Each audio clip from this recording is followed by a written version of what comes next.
Hello, আসসালামু আলাইকুম। আমি মোহাম্মদ বেলাল হোসাইন। স্কুল অফ ইজিপির পক্ষ থেকে আপনাদের স্বাগতম। আমাদের আজকের টপিক হচ্ছে power system, principal of power system, V K মেধা।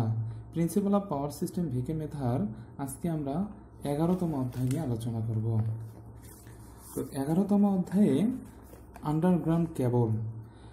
যেহেতু আমাদের এটা ডিপ্লোমার সাব অ্যাসিস্ট্যান্ট ইঞ্জিনিয়ারের জব রিলেটেড প্রিপারেশন চলতেছে, কাজেই আমরা এখানে অনেক কিছু বিষয়গুলো ইগনোর করব যেগুলো আমাদের খুব একটা ইম্পর্টেন্ট না। এখান থেকে আমরা 11.2 অর্থাৎ কনস্ট্রাকশন অফ কেবলের যে কনস্ট্রাকশনগুলো সেগুলো জানবো। এখানে আন্ডারগ্রাউন্ড কেবলের এই ছয়টা অপশনের সমন্বয়ে গঠিত। প্রথমে সেটা হচ্ছে কন্ডাক্টর থাকে, সেই কন্ডাক্টরকে একটা পেপার ইনসুলেটেড করা থাকে, সেই পেপার ইনসুলেটেডকে যাতে জল নিরোধক হয় এই জন্য তার উপরে একটা মেটালিক শীট প্রলেপ দেওয়া থাকে। সেই মেটালিক শীটের প্রলেপের উপর একটা আঁশ বা পাটের আঁশ জাতীয় টেপ দিয়ে মোড়ানো থাকে। তার উপরে যাতে মেকানিক্যাল ক্ষয়ক্ষতির হাত থেকে রক্ষা করা যায় এর জন্য তার উপরে একটা বেডিং করা থাকে। সেই বেডিংয়ের উপরে আবারও আঁশ জাতীয় কোনো কিছু দিয়ে বা পাটের আঁশ জাতীয় এরকম কোনো কিছু দিয়ে আবারও মোড়ানো থাকে, অর্থাৎ যেটাকে সার্ভিং বলে।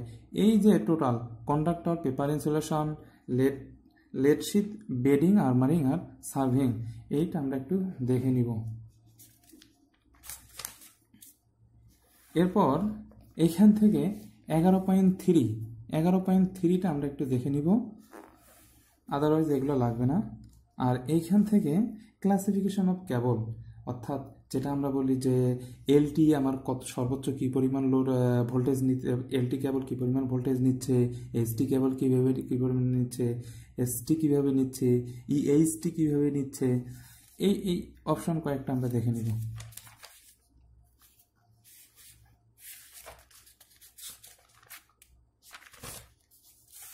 এবার আসি আমাদের এই অধ্যায়ের মধ্যে একটা গুরুত্বপূর্ণ টপিক, সেটা হচ্ছে insulation resistance of a single core cable. তো সিঙ্গেল কোর কেবলের ইনসুলেশন রেজিস্ট্যান্স আমরা কিভাবে নির্ণয় করব, সবার আগে আমরা লটা বুঝবো। আমরা যদি লটা বুঝে যাই তাহলে এই রিলেটেডে যতই ম্যাথ যেভাবেই দেখ না কেন আমরা পারবো। তাই কাজেই আমরা এই ম্যাথটাকে একটু নিজের মতো করে বুঝবো। যেমন ইনসুলেশন রেজিস্ট্যান্স বলতে আমরা আর সমান কি জানতাম, যে রো এল ভাগ এ। যেহেতু এখানে ইনসুলেশন রেজিস্ট্যান্স অর্থাৎ একটা কেবল থাকে, নর্মালি একটা কেবলের কোর থাকে, এই কোরটা তো নেকেট অবস্থায় থাকে, সেটাকে যাতে মানুষের হাত থেকে বা কোনো কিছুর হাত থেকে রক্ষা করার জন্য সেটাকে ইনসুলেটেড করা থাকে। এখন নর্মালি যে এই কেবলগুলো থাকে, এই কেবলগুলোর উপর যে কোনো রাবার জাতীয় বা কোনো কিছু দিয়ে এটা ইনসুলেটেড করা থাকে। তো আমরা এখানে সিঙ্গেল কোর কেবলের ক্ষেত্রে যে ইনসুলেটিং রেজিস্ট্যান্সটা দেখব, সেটা হচ্ছে কি, যে ধরলাম এটা আমার একটা কেবল, এটা হচ্ছে আমার কি, এটা পুরোটা একটা কন্ডাক্টর, এটা একটা কন্ডাক্টর। তো এই কন্ডাক্টরটায় এর কেন্দ্র থেকে এটার আমার ব্যাসার্ধ ধরলাম R1। এরপরে আরেকটা থাকলো, সেটা হচ্ছে কি, যে এইখান থেকে এটা ইনসুলেশন সহ, এর মধ্যে আমার ইনসুলেশন সহ হচ্ছে কত, ধরলাম এটা R2। তার মানে ধরলাম যে এই যে এটা কন্ডাক্টরের পরের যে অংশটুকু এটা আছে ইনসুলেশনের সমন্বয়। সেই ইনসুলেশনের তো একটা পুরুত্ব আছে, ধরে নিলাম এই পুরুত্বটা, অর্থাৎ ইনসুলেশনের পুরুত্বটা, কাল্পনিক পুরুত্বটা ধরে নিলাম যে ইনসুলেশনটা আমার এই পরিমাণে মোটা, অর্থাৎ এই ডিএক্স পরিমাণ মোটা। তো এই ডিএক্স পরিমাণ যে ইনসুলেশন পর্যন্ত যাচ্ছে সেটা কেন্দ্র হতে কতটুকু দূরত্বে, এক্স ব্যাসার্ধ দূরত্বে। তাহলে আমরা যে কাল্পনিক যে ইয়াটা নির্ণয় করতেছি, ইনসুলেশন রেজিস্ট্যান্সের যে কাল্পনিক জায়গাটা ধরতেছি, সেটা হচ্ছে ক্ষুদ্রতম অংশ যেটা হচ্ছে সেটা হচ্ছে ডিএক্স, কিন্তু এক্স ব্যাসার্ধে, মানে কেন্দ্র হতে অর্থাৎ কন্ডাক্টর হতে সে এক্স ব্যাসার্ধ, এক্স দূরে অবস্থিত।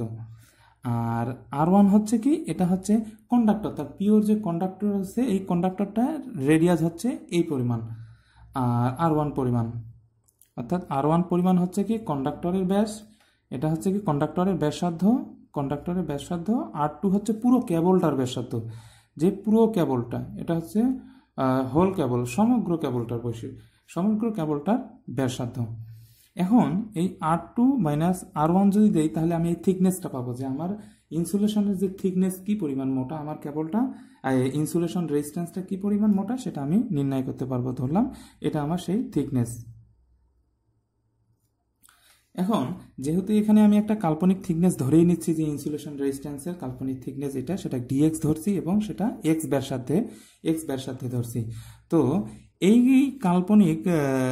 কাল্পনিকটার আমার এরিয়া নির্ণয় করব। তো এরিয়া যদি নির্ণয় করি, এই কাল্পনিকটা যদি আমি কেটে দিই তাহলে এটা এইরকম হয়ে যায়, যে এইরকম পুরো বৃত্তটা এইরকম হয়ে যাচ্ছে, যে এটা একটা আয়তাক্ষেত্রর মতো হচ্ছে। তো আয়তাক্ষেত্রটা যদি আমি ধরি, তা আয়তাক্ষেত্রের ক্ষেত্রফলে আমরা জানতাম যে একটা যদি ধরি প্রস্থ, অর্থাৎ 2π গুণন এটা হচ্ছে কত দূরত্ব পর্যন্ত ব্যাসার্ধ, x দূরত্ব পর্যন্ত, আর এটা হচ্ছে এল হচ্ছে দৈর্ঘ্য, অর্থাৎ এর এরিয়া হচ্ছে দৈর্ঘ্য গুণন প্রস্থ, তাহলে হচ্ছে 2πx গুণন এল, এটা হচ্ছে তার এরিয়া। ওকে, এখন প্রতিটা আমাদের টার্গেট হচ্ছে এখন এই জায়গার ইনসুলেশন রেজিস্ট্যান্স নির্ণয় করা। তো আমরা যদি এই ক্ষুদ্রতম অংশের ইনসুলেশন রেজিস্ট্যান্স নির্ণয় করি তাহলে আমরা সমগ্র কেবলেরই ইনসুলেশন রেজিস্ট্যান্স নির্ণয় করতে পারবো। ধরে নিব যে এই কেবলটা এই পরিমাণ এল পরিমাণ লম্বা, এই কেবলটা ধরে নিব যে এই এল পরিমাণ লম্বা। তো আমি এই ক্ষুদ্রতম অংশটার আমি প্রসেসে নির্ণয় করতে পারছি, অর্থাৎ এরিয়া নির্ণয় করতে পারছি। এখন এটার একটা, যেহেতু এটা একটা কেবল, তাই এটা যে কোনো মেটালের হইতে পারে, তাহলে এটার একটা রেজিস্টিভিটি আছে, অর্থাৎ রো আছে। তো আপেক্ষিক রোধ হচ্ছে একটা, যে কোনো একটা ভ্যালু আপেক্ষিক রোধ থাকবে কনস্ট্যান্ট তার মেটাল অনুযায়ী। তো আমি এল পাচ্ছি, তাহলে আমরা জানতাম কি আর সমান কি রো এল ভাগ এ। তো এখানে আমি ক্ষুদ্রতম অংশের যেহেতু নির্ণয় করতেছি, তার মানে ক্ষুদ্রতম অংশ, আর এই ক্ষুদ্রতম অংশের পুরুত্বের ক্ষেত্রে কি আছে dx, অর্থাৎ dx এ সমান আমি কি জানি 2πxl, এটা হচ্ছে ক্ষুদ্রতম অংশের, এই ক্ষুদ্রতম যে অংশটা আছে সেই ক্ষুদ্রতম অংশের এরিয়া। আচ্ছা, তাহলে এটা হচ্ছে আমার কি ক্ষুদ্রতম অংশের রেজিস্ট্যান্স।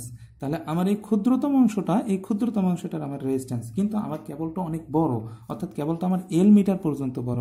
আচ্ছা, কেবল আমার এল মিটার পর্যন্ত বড়, তাই সমগ্র কেবলটার ইনসুলেশন রেজিস্ট্যান্স কি হবে? সমগ্র কেবলটার ইনসুলেশন রেজিস্ট্যান্স হবে অর্থাৎ আর dx ভাগ এ। যে সমগ্র কেবল ইনসুলেশন নির্ণয় করতে চাই, তার মানে আমার শুধু আর নির্ণয় করতে হবে, অর্থাৎ আর যদি নির্ণয় করি তাহলে এটা ওই দিকে চলে যাচ্ছে, অর্থাৎ ইন্টিগ্রেশন হচ্ছে রো dx ভাগ এ। এখন এটা কি দেখেন, কন্ডাক্টরের ক্ষেত্রে R1 এবং পুরো কেবলটার জন্য কত? পুরো কেবলটার জন্য হচ্ছে R2, পুরো কেবলটার জন্য হচ্ছে R2 এবং কন্ডাক্টরের জন্য হচ্ছে কি R1। তার মানে সে R1 থেকে R2 ব্যাসার্ধ রিলেটেড। তো এখন আমরা রো এটা হচ্ছে কত 2πl R1 R2, এখানে হচ্ছে 1 ভাগ x। এখান থেকে যে এক্সটা আছে এ সমান আমরা জানতাম না, এ সমান 2πxl, তো এক্সটাকে আমি এখানে নিলাম এবং dx ধরলাম। তো আমরা কি জানি যে 1 ভাগ s এর ইন্টিগ্রেশন যদি করি তাহলে লন, অর্থাৎ log e ax হয়, এবং এটার কত x2 x1, সরি এটা হচ্ছে R2 R1, আর এটা হচ্ছে রো 2πl। এখন রো 2πl লগ, এটা যদি করি আমি a2 লগ R1, এগুলো হচ্ছে আমাদের নর্মালি যে বেসিক জিনিস যেগুলো আমরা সবাই পারি, সেটা হচ্ছে 2πl।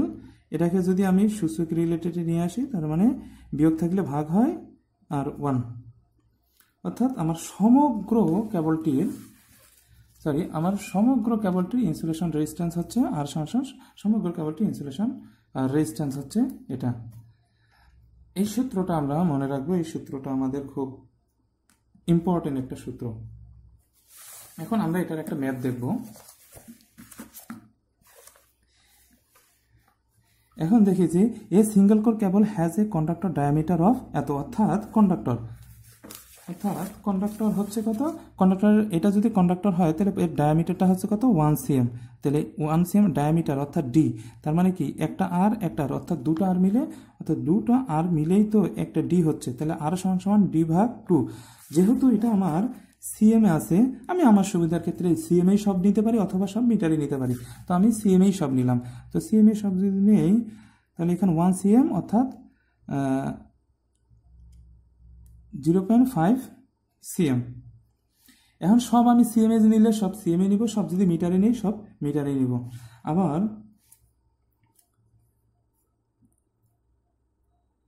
আবার বলছে যে ইনসুলেশন থিকনেস, দেখুন এখানে বলছে যে ইনসুলেশন থিকনেস 0.4 সিএম, অর্থাৎ ইনসুলেশন থিকনেস হচ্ছে 0.4 সিএম। তো আমরা কি জানছিলাম যে এটা একটা কন্ডাক্টর আর এটা হচ্ছে পুরোটার একটা ইনসুলেশন সহ। তো এটা আমরা জানতাম, এইখান থেকে এটা জানতাম আমরা R1 আর এইখান থেকে এটা জানতাম আমরা R2।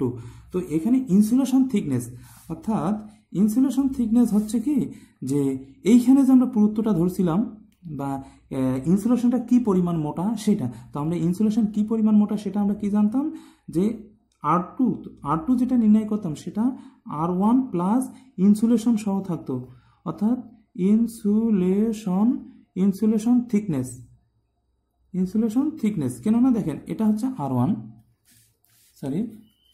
কেননা এটা হচ্ছে দেখেন এটা হচ্ছে R1 আর এটা হচ্ছে কত R2। তার মানে R2-র ভিতরে R1ও আছে প্লাস এখানে যে ইনসুলেশনের যে থিকনেসটা আছে সেটাও আছে। তার মানে R2 সমান কত, কন্ডাক্টরের রেডিয়াস এবং ইনসুলেশন থিকনেস কি পরিমাণ মোটা সেটা, এই দুটো মিলেই হচ্ছে পুরো কেবলটার ইনসুলেশন, পুরো কেবলটার হচ্ছে রেডিয়াস। তাহলে এখান থেকে আমি R1 পাইছি, এই R1 এখানেই বলা আছে যে সিঙ্গেল কোর কন্ডাক্টর ডায়ামিটার, কন্ডাক্টরটা শুধুমাত্র কন্ডাক্টর R1 এত এবং ইনসুলেশন থিকনেস এখানে বলে দিছে 0.4, তার মানে আমার R2 এত। এখন আমি সূত্র কি জানি, log R2 R1 rho 2πL। এখন আমি সব মিটারে আনলে সব মিটারে নিয়ে আসবো, সব সেন্টিমিটার হলে সেন্টিমিটার। যদি আমি এটাও সেন্টিমিটার রাখি এটা সেন্টিমিটার রাখি তো এটা আমার কাটা যাচ্ছে।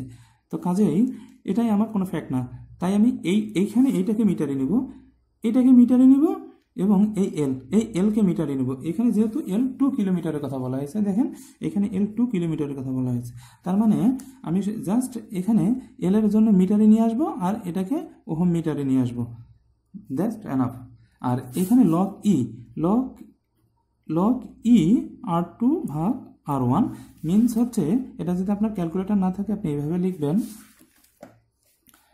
সেটা হচ্ছে log 10। আপনার ক্যালকুলেটরে দেখবেন যে log 10 লেখা আছে, সেই log 10 R2 ভাগ R1 ভাগ log 10 2। এটা হচ্ছে আপনার নর্মালি যে বেসিক থেকে এটা। আর যদি আপনার ক্যালকুলেটর থাকে আপনি ক্যালকুলেটরে একবারে লন দিয়ে আপনি এই লন দিয়ে R2 ভাগ R1 দিতে পারবেন। এভাবে যে বাকি দুটো ম্যাথ আছে আপনারা এই ম্যাথ দুটো করে নিন। যদি কোনো প্রবলেম হয় তাহলে অবশ্যই কমেন্ট বক্সে কমেন্ট করবেন। এইখান থেকে ক্যাপাসিট্যান্সের ম্যাথগুলো আমাদের লাগবে না, কারণ আমরা ডিপ্লোমা রিলেটেড যেহেতু ম্যাথ করতেছি, কাজেই এগুলো আমাদের দরকার নেই।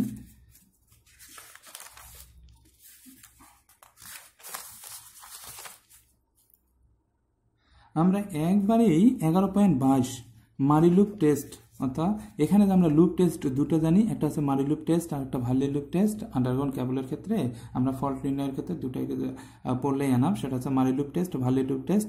আমরা ভার্লি লুপ টেস্টটা খুব একটা গুরুত্ব না দিলেও মারি লুপ টেস্টকে গুরুত্ব দিব।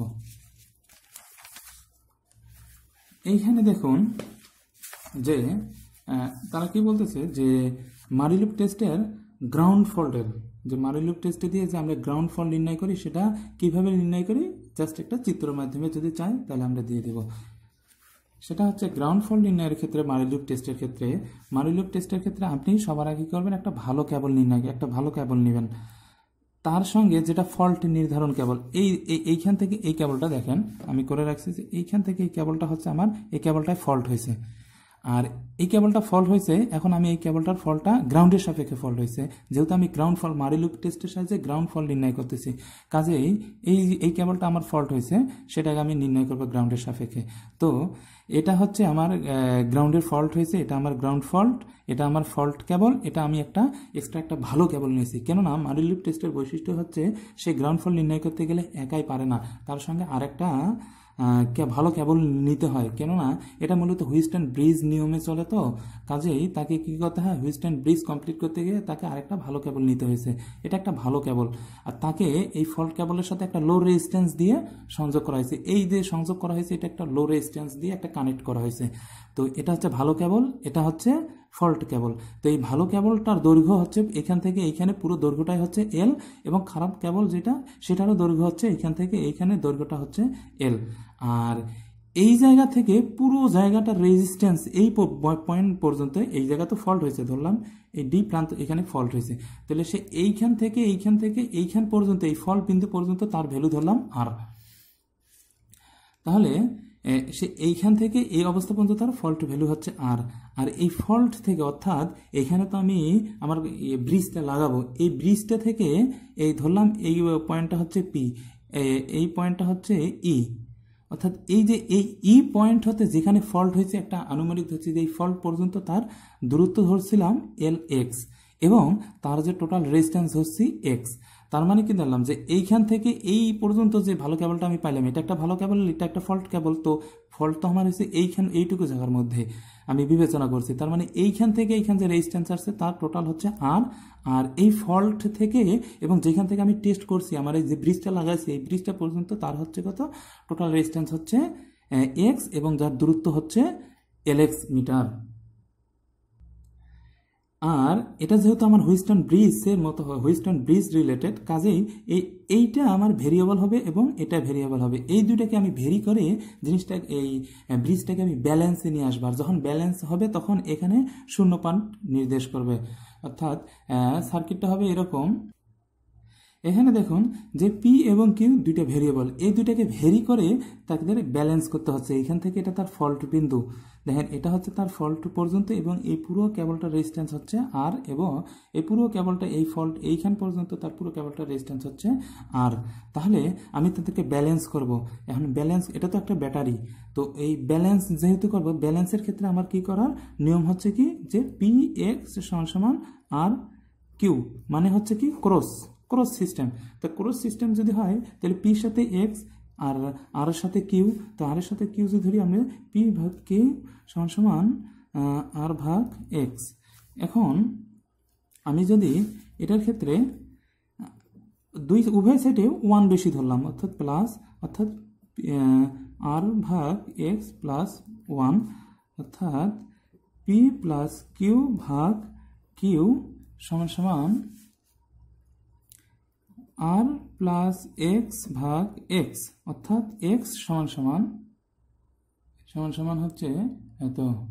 এখন দেখুন যে আমি জানতাম কি এইখান থেকে এই ভালো যে কেবলটাকে সম্পূর্ণ পাইছি সেটার রেজিস্ট্যান্স ধরছি, সেটার টোটাল রেজিস্ট্যান্স ধরছি আর, কিন্তু এখানে তো এল মিটার কেবল আছে, যে এখানে এল মিটার আছে এবং এখানে সমন্বয় কিছু আছে। তার মানে এই টোটাল যে এল মিটার, এই এল মিটার প্রতি মিটারের রেজিস্ট্যান্স কত, তাহলে প্রতি মিটারের রেজিস্ট্যান্স ধরলাম আর। এখানে তো টোটাল ধরলাম 10 মিটার আছে, তার মানে প্রতি মিটারের রেজিস্ট্যান্স হচ্ছে 10, তাহলে টোটাল রেজিস্ট্যান্স হচ্ছে আর, এই আর এর ভ্যালু হচ্ছে তাহলে 10 আর, মানে হচ্ছে প্রতি মিটারের রেজিস্ট্যান্স যদি এটি হয় তাহলে 10 মিটার হলে 10 আর। তাই এখানে বলা হচ্ছে যে যদি প্রতি মিটারের রেজিস্ট্যান্স হয় আর, তাহলে এইখানের টোটাল রেজিস্ট্যান্স হচ্ছে কি এক্স সমান, দেখেন যে এখানের এই জায়গার এক্স সমান এইখানের টোটাল রেজিস্ট্যান্স হচ্ছে এক্স। তার মানে হচ্ছে দূরত্ব যদি এল এক্স হয় তাহলে কি এল এক্স গুণন আর, টোটাল হচ্ছে কত এক্স, অর্থাৎ এক্স সমান এল এক্স ইন্টু আর। এটা হচ্ছে কত ফল্টার, এটা হচ্ছে ফল্টের রেজিস্ট্যান্স, অর্থাৎ এক্স সমান দিলাম। এখন এই যে ভালো যেটা ধরছি তার টোটাল আমি ধরছিলাম ভালো এত প্লাস এক্স, তার মানে কি যে আমার দূরত্ব কত এল, এবং তার সঙ্গে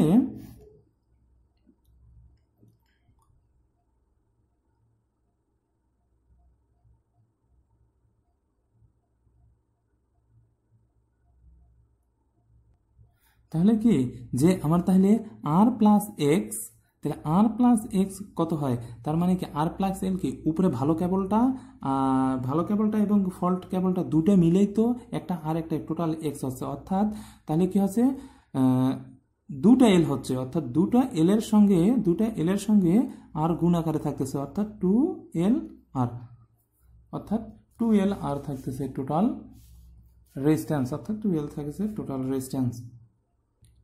এখন যদি প্রশ্নে শুধুমাত্র আপনার ফল্ট বিন্দুর রেজিস্ট্যান্স চাই, ইনসুলেশন রেজিস্ট্যান্স চাই, তাহলে এই অবস্থায় আপনি ভ্যালু দিয়ে এনাফ, অথবা আপনি এই ব্যালেন্স ইকুয়েশনে জাস্ট ভ্যালুগুলো বসাই দিলে হয়ে যাবে। যে আমরা জানি ব্যালেন্সে ক্রস চিহ্ন হয়, ক্রস হলে পির সাথে এক্স এবং আর সাথে কিউ, এটা দিলেই আপনার সূত্র আসবে। কিন্তু যদি বলা হয় যে কত দূরত্বে গিয়ে ফল্ট হয়েছে, মানে এই যেখানে আমি টেস্ট করব যে ব্রিজটা লাগাবে সেই ব্রিজটা থেকে কত দূর দূরত্বে যে ফল্ট হয়েছে, সেই যদি দূরত্বটা নির্ণয় করতে বলে তাহলে এই প্রসিডিউরটা মেনটেন করব। সেটা হচ্ছে যে এক্স সমান এক্স এর টোটাল রেজিস্ট্যান্স জানলাম যে ওর দূরত্বের সাথে প্রতি মিটারের রেজিস্ট্যান্স, আর টোটালটার সাথে দুইটা কেবলের টোটাল ফল্ট মানে দুইটা কেবলের টোটাল রেজিস্ট্যান্সের ক্ষেত্রে হচ্ছে 2L আর, এবং এই ভ্যালুগুলো জাস্ট এখানে বসাই দিব। সেটা হচ্ছে এক্স সমান এল এক্স আর আর প্লাস এক্স, অর্থাৎ কিউ সমান 2L আর ভাগ পি প্লাস কিউ। এখানে আর বাদ দিলে যে এল এক্স অর্থাৎ ফল্টের যে দূরত্বটা আছে 2L কিউ ভাগ P plus Q, P plus Q. Okay, এইটা আমার ফল্ট বিন্দুর হচ্ছে ডিস্টেন্সটা। এখন এই মারি লুপের ক্ষেত্রে শর্ট সার্কিট ফল্টের সেম হচ্ছে তার মতোই, কিন্তু এখানে শর্ট সার্কিটের ক্ষেত্রে এখানে আরও একটা কেবল অ্যাড করতে হয়, ফল্ট কেবল অ্যাড করতে হয়। এটা ভালো কেবল তো থাকবেই, ভালো কেবলকে সাউন্ড কেবল বলতেছে, ভালো কেবল তো থাকবেই, এবং এটা লো রেজিস্ট্যান্স তো থাকবে, তার সাথে তো ফল্ট কেবলটা থাকতেছে। এই ফল্ট কেবলের সাথে এটা তো শর্ট সার্কিট করে, তো শর্ট সার্কিট কার সঙ্গে করে, সে আর একটা ফল্ট সার্কিট তৈরি করে গ্রাউন্ডের সাপেক্ষে, সেই ফল্ট সার্কিট করা হয়, সেই ফল্ট সার্কিটকে আরেকটা ফল্ট কেবল করা হয়, সেই ফল্ট কেবলটার সঙ্গে সে শর্ট সার্কিট হয়। প্রসিডিউর সেম, যা প্রসিডিউর ওইটার প্রসিডিউর সেম, জাস্ট এখানে শুধু একটা অতিরিক্ত আরেকটা ফল্ট কেবল অ্যাড হয়েছে। আর ভার্লি লুপটা আমরা ইগনোর করি। এখানে একটা ম্যাথ দেখি, সেটা হচ্ছে 11.22 ক্ষেত্রে দেখেন, in a test by Varley loop for ground fault হচ্ছে অন এত মিটার, অর্থাৎ সে যে লেংথটার কথা বলা আছে ground fault of a cable having, অর্থাৎ কেবলটার যে লেংথ হচ্ছে এল সমান বলা আছে কত 500, এল সমান যদি 500 বলা হয়, the having a resistance of এত kilometre, the fault cable is looped with a sound cable, মানে যে ভালো কেবলটা of a same length of area cross section, অর্থাৎ যে দুটো কেবল সেটা same. If the ratio of the other two arms of the testing network of the balance, অর্থাৎ ব্যালেন্সের জন্য যে বলা আছে, দেখেন পি ভাগ কিউ যে রেশিওটা দেওয়া আছে, সে রেশিও দিয়ে আছে। আসলে এখানে সব ভ্যালুই দেওয়া আছে, আপনি জাস্ট খালি ল ফেলাবেন আর করবেন, কিছুই না। আর এখান থেকে আমাদের বেশি কিছু দেখার নেই, আমরা জাস্ট এই 21-22